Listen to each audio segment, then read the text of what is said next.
jërë ngeen jëf dal leen ak jàmm yéen ñu ni bàyyi xel fii ci info Actubuzz comme niñ koy faral di waxee lu ay di njàmbat kenn ku nekk dégg na kàddu yi nga xamante ni moom la kii di Cheikh Ahmed Cissé yëkkati woon jëmale ko ci borom bi waaye itam jëme ko ci li nga xamante ni moom moo di alxuraan ba loolee waral jur ay mbir yu bëree bëri fii ci réewum Sénégal ay yëngu-yëngu ñoo gis fa ñi nga xamante ni ñoo ngi naqarlu bu baax a baax mbir moomeer ay organisation yu demee ni ONG Jamra waaye itam ñii di aar daara ci njiital ki nga xamante ni moom moo di Mame Matar Gueye dem ba yëkkati li nga xamante ni moom moo di ay plainte daal di koy teg ci kaw jëmm ji di ki nga xamante ni moom moo di Cheikh Ahmed Cissé ci wax yi nga xamante ni yàgg na di ko wax di ko jëme ci l'islam ñenn ñi sax jàppe ko borom xam-xam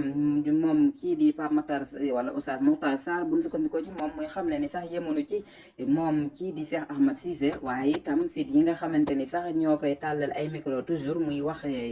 xeeti kàddu yi nga xamante ni du lenn loo xamante ni lu dul ay yàq ak i sabote yoo xamante ni day jëm ci l'islam dinañ jël li nga xamante ni moom moo di ay mesure ci site yooyee nga xam ne ni dinañ jël ay mesure jëme ko ci site yooyee nga xamante ni toujours ñoom ñooy tàllal loxo kii di micro bo ki nga xamante ni moom moo di Cheikh Ahmed Cissé mu yëkkati xeeti kàddu yi nga xamante ni yàgg na koo yëkkati di ko jëme ci li nga xamante ni mooy l'islam ak di fowe diine waaye itam gis nañ ki nga xamante ni moom moo di Rawdu Rayaahin daaira Rawdu Rayaahin ci ndigalul kii di xalifa général des mourides Serigne Mouhamadoul Mountakha Bachir Mbacké buñ sukkandikoo ci kàddu yi Serigne Mbacké Abdourahmane ñu génne benn communiqué di naqarlu bu baax a baax ak di dànkaafu kàddu yi nga xamante ni jëmm ji di Cheikh Ahmed Cissé yëkkati na ko di ko naqarlu bu baax a baax di xamle ni daal ñu ngi sàkku bu baax a baax itam ñu respecté bu baax a baax li nga xamante ni mooy àq yi nga xamante ni moom la l'islam ak borom bi daal di yelloo mun sukkandikoo ci yenn jàngatkat yi ñu ngi xam leen daal instant yi réewum Sénégal dafa jot